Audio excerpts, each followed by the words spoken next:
Hi అండి. నమస్తే. నేను మీ రమ్య. వెల్కమ్ బ్యాక్ టు విహామిక్కు క్రియేషన్స్. ఈరోజు వీడియోలో మనం సింపుల్గా 5 నిమిషాల్లో చేసుకునే స్నాక్ రెసిపీ అయిన అటుకుల మిక్చర్ని ఎలా చేయాలో ఈరోజు వీడియోలో చూసేద్దాం. దీనిని మనం తిరగడానికి ఎక్కడికైనా వెళ్ళినప్పుడైనా జర్నీ టైంలో పిల్లలకి స్నాక్ లాగా ఇస్తే ఎంతో ఇష్టంగా తింటారు. ఈరోజు వీడియోలో సింపుల్గా ఎలా చేయాలో చూసేద్దాం. ముందుగా ఇప్పుడు నేను ఒక 200 గ్రాముల వరకు అటుకులను తీసుకుంటున్నాను. ఇప్పుడు ఒక ప్లేట్ తీసుకొని అందులోకి ఒక జల్లెడను పెట్టుకొని ఈ జల్లెడలోకి తీసుకున్న అటుకులు కొంచెం కొంచెంగా వేసుకుంటూ జల్లించుకోవాలి. ఈ విధంగా జల్లించుకుంటే అటుకులలో ఉన్న చిన్న చిన్న పార్టికల్స్ అన్నీ బయటికి వచ్చేస్తాయి. ఈ విధంగా అన్నిటినీ అనుకొని వేరే ఒక గిన్నెలోకి తీసుకోవాలి. చూడండి ఎలా వచ్చాయో.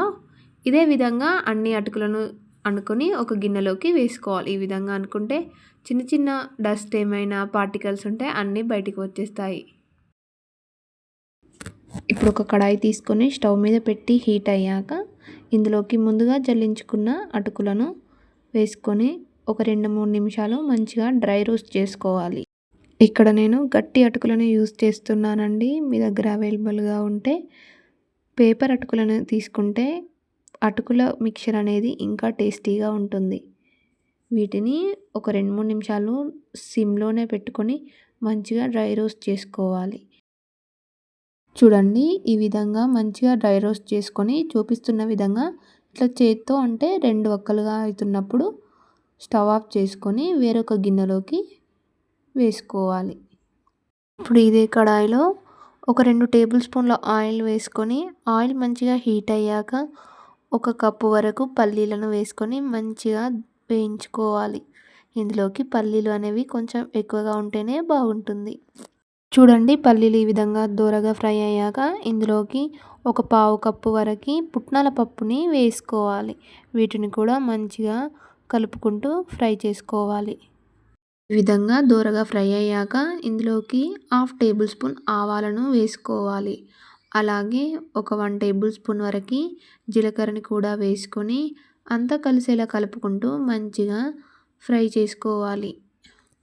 తర్వాత ముందుగా కట్ చేసి పెట్టుకున్న ఒక 4-5 పచ్చిమిర్చీలను వేసుకొని అంతా కలిసేలా కలుపుకుంటూ మంచిగా క్రిస్పీగా ఫ్రై చేసుకోవాలి. ఈ అటుకుల మిక్చర్లోకి అన్నీ క్రిస్పీగా ఉంటేనే టేస్టీగా ఉంటుంది.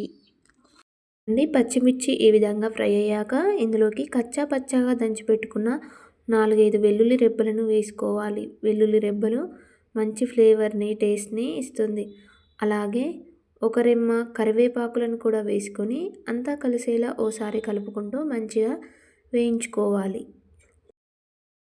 ఇప్పుడు ఇందులోకి టేస్ట్కి సరిపడా ఒక 1/2 టేబుల్ స్పూన్ వరకు ఉప్పుని వేసుకోవాలి. అలాగే ఒక 1/2 టేబుల్ స్పూన్ పసుపుని కూడా వేసుకొని అంతా కలిసేలా బాగా కలుపుకుంటూ పచ్చివాసన పోయేంత వరకు వేయించుకోవాలి. అన్నీ ఈ విధంగా మంచిగా క్రిస్పీగా ఫ్రై అయ్యాక ఇందులోకి ముందుగా డ్రై రోస్ట్ చేసి పెట్టుకున్న అటుకులని వేసుకొని అంతా కలిసేలా మంచిగా కలుపుకోవాలి. ఈ విధంగా మంచిగా మిక్స్ చేసుకోవాలి. 1 నిమిషం తర్వాత స్టవ్ ఆఫ్ చేసుకోవాలి. చూడండి ఈ విధంగా అంతా కలిసేలా బాగా కలుపుకుంటే సింపుల్ అండ్ ఈజీ రెసిపీ అయిన 5-10 నిమిషాల్లో చేసుకోగలిగే అటుకుల మిక్చర్ రెడీ. ఇది పిల్లలకి పెద్దలకి స్నాక్ ఐటెం లాగా పెడితే ఎంతో ఇష్టంగా తింటారు. ఇది చిన్న చిన్న పార్టీలకి ఎటైనా జర్నీకి వెళ్ళినప్పుడు తినడానికి తీసుకెళ్ళొచ్చు. ఇది ఒక ఎయిర్ టైట్ కంటైనర్లో పెట్టుకుంటే 20 రోజుల వరకు మంచిగా స్టోర్ చేసుకోవచ్చు. ఈ విధంగా నచ్చితే మీరు కూడా ఒకసారి ట్రై చేసి మీ ఫీడ్బ్యాక్ని మా కమెంట్లో చెప్పండి. ఇలాంటి సింపుల్ అండ్ ఈజీ రెసిపీస్ కోసం మా విహామిక్కు క్రియేషన్స్ ఛానల్ని తప్పకుండా సబ్స్క్రైబ్ చేసుకొని మీ ఫ్రెండ్స్ అండ్ ఫ్యామిలీకి తప్పకుండా షేర్ చేయండి. మరొక మంచి రెసిపీతో మరొక వీడియోలో మళ్ళీ కలుద్దాం. Thank you for watching our video.